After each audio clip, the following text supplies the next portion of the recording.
Hello, I'm Bruce Harters, and this is Voices in the Village, a show to inform and entertain. Today we have Beverly Breemers with us, a person with many, many skills, an actor, a singer, a songwriter, a director, a teacher, and has done many, many plays with the Theater Guild as a director. Beverly, thanks for coming and welcome to Voices in the Village. Well, thank you, Bruce. I'm happy to be here. So, Beverly, it's been about a little over 2 years since we last sat in front of the TV That's right. camera. Mm-hmm. So what's been going on? Oh, lots of things. Yeah. I've written a musical for Christmas. What kind of a musical? Well, it's based on a short story by O. Henry called Gift of the Magi. Mm-hmm. And I'm having it produced in Thousand Oaks. Really? You wrote the whole December. thing from stem to stern? I wrote the music and lyrics. Okay. And then I called a friend of mine who's a writer and also my sister-in-law. And she wrote the script for the show. Uh-huh. And we're going to be premiering the show in Thousand Oaks, December 5th. Well, that's pretty exciting. Yeah, it's very exciting. Okay. And then what else is going on? And then, of course, along with this, I love singing music from the 60s and 70s, and as a single artist, I've been asked to do that a lot. But I thought, well, I can't really get the whole effect of a group and the group harmonies, so I want to do a group. So I put together a fantastic group called the Groovelles. Now, how did you come up with that one? Well, because it was 60s and 70s, I wanted the name groovy. Oh, I wanted that word in there. Everybody was groovy then. Everything was groovy, mm-hmm. which of course was based on records, the grooves in records, which is where that name came from. So I called up a friend of mine named Cecily Gish, and who may be familiar to people in the village. She has done a lot of work with her husband, Austin Yarton. He's a sound man here, and she's also performed here. So I called her and I said, I want to do a group. Mm-hmm. And she said, I'm in. I love the 60s and 70s. Mm-hmm. And then we asked around and found another fantastic performer named Tanya Lynn Lee. And she's here today. She's here today, and so you'll meet her. Right. And another fantastic performer. And the three of us just meshed. Right. We all have backgrounds in musical theater as well as recording and film, television, everything. Mm-hmm. And we're having a blast. It's so much fun. Well, you know, and by the way, before we forget, you're performing at Clubhouse 3.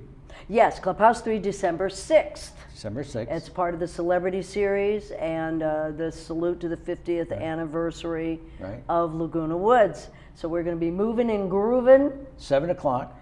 7 o'clock. Clubhouse 3, December 6th. So yes. If any of you don't have a ticket yet, this is your opportunity. We'll go over to Clubhouse 3 and get a ticket. Now, actually, when you talk about the 50s and 60s and all that, this kind of reflects your own growing up period and your own singing and hair and everything else. Yes, it does. Specifically, the 60s was what I consider my real wonder years, where I started singing as a kid. The Ted Mack Amateur Hour, which dates me a little bit, but I think most people remember that, and that was on my 13th birthday. I appeared on that show, and then from then on I started recording and doing shows, and as you know from the past, I ended up in Hair on Broadway. Right.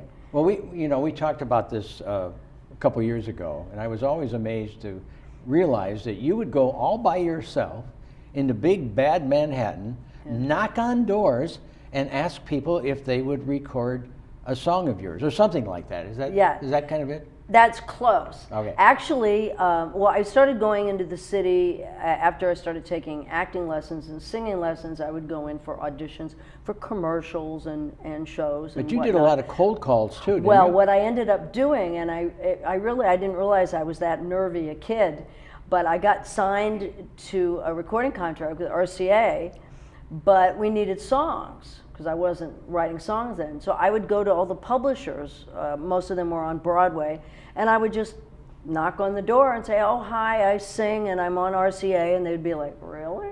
But like, I need some songs. So I went to my producer with all the songs, and so I chose all the material.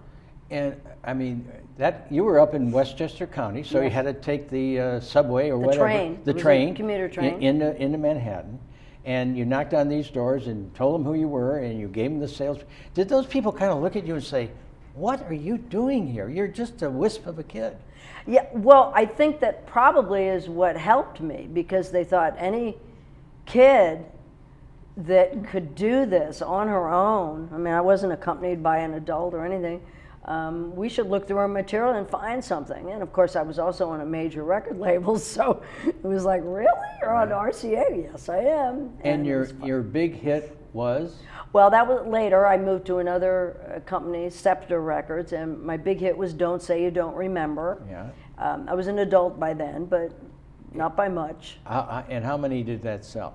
1 million. 1 million copies. It did, and yes. You were what, 21? 20? I was 21, yes. 21. Yes, and that happened at the same time that I was in Hair on Broadway, as well as another show called The Me Nobody Knows that was also on Broadway. So I was doing all that simultaneously. Well, Hair is really a legend in its own time and forevermore. What was that like? I mean, that was kind of a racy kind of a thing and you were, well, how old then? When you were I was in the show twice. Uh-huh. I went in it, I was 19 when I went in it the first time. 19 in Hair? Yes, yes. And there were a few people in it who were actually younger than I was. One girl actually, she was in the original cast, Lita Galloway, actually quit high school to do it. And because the show had so much to say, not only musically, because of course there were amazing songs in it, but socially and culturally, and there was a lot going on. Ironically enough, I'd had a chance to audition for it when it was off Broadway, and my father, who was acting as my manager, both of us agreed that we thought Hair was a weird name for a show, and it doesn't sound like anything. Wouldn't go anywhere. So so we didn't go, and I often wonder what would have happened if I would have ended up in it sooner or not. But when I saw the show, it was like a light bulb going off. It's like, oh, I am made to be in this show. So your dad was your agent, and my manager. Your manager. Yes. And your mom was the one who let you do all this stuff. I mean, yes. She was a modern age woman, I think. She was. She was. My mother was a professional writer. She started off on writing for radio in Chicago, and she wrote for quite a few shows, and then transitioned into television. And my dad worked for NBC as a PR guy, and he was very good at doing all the connected, publicity. I'm sure, too. Well, I don't know that much, but he really knew how to promote. He knew how the business was. He really did. He did it even in the Army during the Korean War. He was the guy that got Lawrence Welk to be on the, on the radio shows and whatever. So he was very good at that. Well, I think this is the point to bring in Tanya Lynn Lee. Yes. Tanya As Lynn. she rolls it, this is Tanya. Tanya, I'm sorry. Tanya Lynn Lee, yes, there she is. Yay. Thanks for coming. I'm sorry that your cohort wasn't able to make it today because of a little illness. So tell us about yourself. Well, as you mentioned, I'm a performer. I'm also an educator, professional educator. I have my doctorate in psychology. In psychology? Yes. And where do you teach? I teach at UCLA. Really? Mm-hmm. Well, good for you. Thank you. What is it like teaching in the world of psychology today? Well, actually, I'm not teaching in psychology. I'm teaching educators who want to become school teachers. I see. Even though my degree is in psychology. Yeah. Well, what about the showbiz part? Showbiz is my passion. It's my love. I've been doing that since, I would say, professionally, the age of 12. So this is kind of like, the showbiz is sort of the hobby. No. No? No. Educator is a hobby. Educator. But time-wise. Time-wise, you're yes. spending more time there than in. Well, actually, no. I work online, and so I have that freedom that allows me to pursue a career in performing arts. Well, that's fantastic. Well, I understand that you've got an all-girl band in this thing.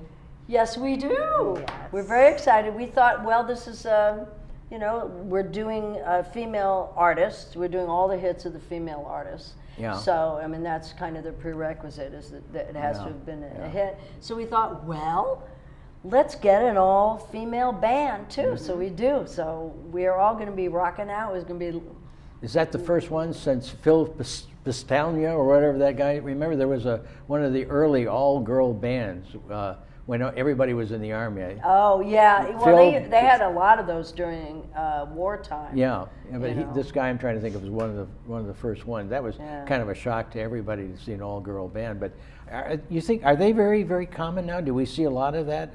Not very. So not this makes you very. guys a They're little really fantastic. interesting. Yeah, the top of the line female musicians are usually Mm-hmm. working in the studio or they're solo Yeah. players and singers, and so they're a little harder to come by. But we Yeah. got very lucky. We have a fantastic Yeah. band, and hopefully no one will run up on the stage and kiss anybody. That happened to me years ago. I had an all-female band, and I went to Augusta, Georgia. And in the middle of the show, this man leaps up on the stage and grabs the guitar player and, and starts to kissing her and carrying on. They did have bouncers, so they, the boy. club took care of it. But we realized, oh, people really get excited over Yeah. all these Yeah. females. So, we better be careful, because I know this Laguna Woods group. Yeah, right. They've got some wild people here. We really appreciate both of you coming. We're going to have you back sometime to talk about the world of education and what a psychiatrist or psychology major is doing it. Anyway, thanks for coming, and for you all out there, thanks for being with us. My name's Bruce Hardage, your host, and we look forward to seeing you next time. Bye now.